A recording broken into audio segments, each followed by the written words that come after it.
कहानी परिवार की डोर। शहर के एक पुराने मोहल्ले में एक छोटा सा घर था, जिसके बाहर नीम का बड़ा पेड़ खड़ा था।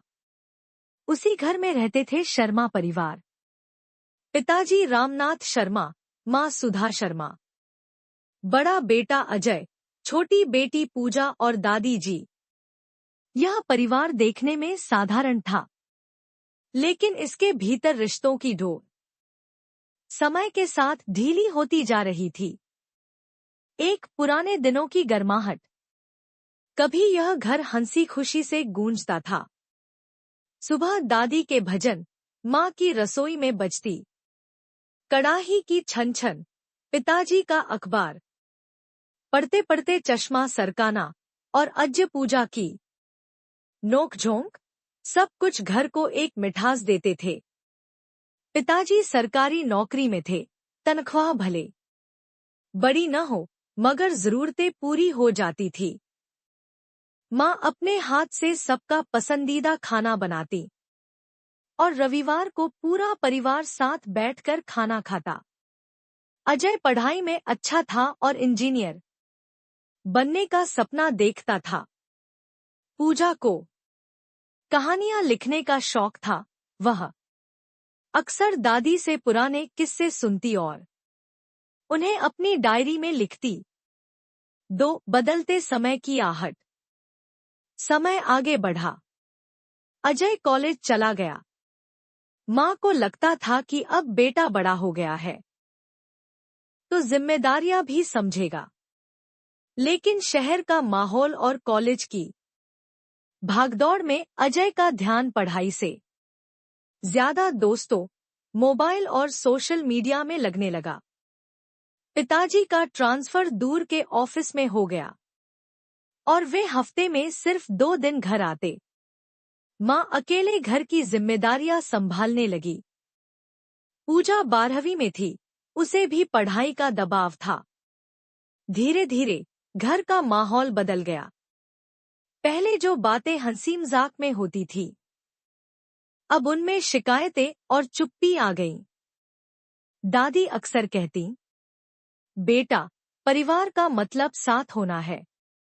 लेकिन आजकल सब अपने अपने कमरों में बंद हैं। 3 टूटन की शुरुआत। एक दिन अजय के कॉलेज का रिजल्ट आया। वह फेल हो गया। पिताजी ने गुस्से में कहा, इतने पैसे खर्च किए और ये हाल है तुम्हारा? तुम्हें पढ़ाई से ज्यादा दोस्तों के साथ घूमना अच्छा लगता है। अजय भी भड़क गया। आपको हमेशा मेरी गलतियां ही दिखती हैं, कभी मेरी कोशिशें नहीं।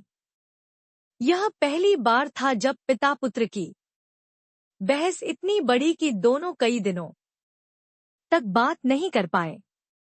माँ बीच बचाव करने की कोशिश करती, लेकिन दोनों की जिद रिश्ते में दरार डाल रही थी। उधर पूजा भी कॉलेज में दाखिला लेने की तैयारी कर रही थी। उसका मन था कि पत्रकारिता पढ़े, लेकिन पिताजी ने साफ कहा, लड़कियों के लिए ये लाइन ठीक नहीं। कोई साधारण डिग्री ले लो जिससे जल्दी नौकरी मिल जाए। पूजा चुप रह गई, लेकिन उसके सपनों पर जैसे पानी फिर गया। 4 दादी की बीमारी और सच्चाई का एहसास। इसी बीच दादी की तबीयत अचानक बिगड़ गई। अस्पताल में भर्ती करना पड़ा। दादी अस्पताल के बिस्तर पर लेटी थी और अजय उनके पास बैठा था। उन्होंने अजय का हाथ पकड़ा और धीमी आवाज में कहा, बेटा, पढ़ाई नौकरी सब जरूरी है, लेकिन सबसे जरूरी है अपनों का साथ। पैसा कभी भी कमा सकते हो, लेकिन खोए हुए रिश्ते वापस नहीं आते। अजय की आंखें भर आईं। उसने महसूस किया कि पिछले कुछ महीनों में उसने घर के माहौल को कितना ठंडा बना दिया था। दादी की हालत देखकर पिताजी भी नरम पड़ गए। उन्होंने अजय से कहा, बेटा, मुझसे भी गलती हुई। मैंने तुम्हारी बातें समझने के बजाय सिर्फ डांटा।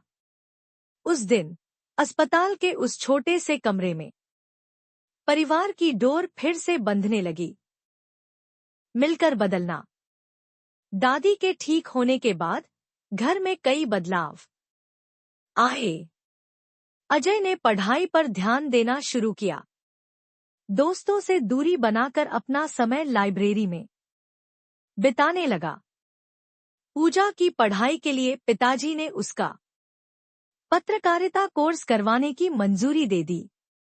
माँ पहले की तरह रसोई में नए नए पकवान बनाने लगी और रविवार को फिर से पूरा परिवार साथ बैठकर खाना खाने लगा।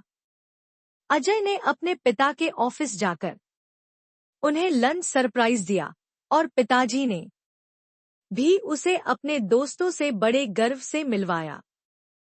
पूजा अब अपने कॉलेज मैगजीन में लेख लिखने लगी थी और दादी रोज आंगन में बैठकर भजन गाती, जिनकी आवाज पूरे घर में फैलती थी। परिवार की असली ताकत। कुछ महीने बाद अजय को कैंपस प्लेसमेंट में नौकरी मिल गई। पहले उसने सोचा था कि किसी मेट्रो शहर में चला जाएगा, लेकिन इस बार उसने फैसला किया कि नौकरी अपने ही शहर में करेगा ताकि परिवार के साथ रह सके। पूजा का पहला आर्टिकल अखबार में छपा तो पूरा परिवार इकट्ठा होकर उसे पढ़ता रहा। पिताजी ने कहा, हमने बहुत छोटी छोटी बातों को बड़ा बना लिया था। असल में परिवार तभी पूरा होता है जब हम एक दूसरे की कमियों को भी अपनाएं। अंत में आज भी उस छोटे से घर के बाहर नीम का वही पेड़ खड़ा है, लेकिन अब उसकी छांव में बैठकर पूरा परिवार चाय पीता है, बातें करता है और हंसता है। दादी अक्सर कहती,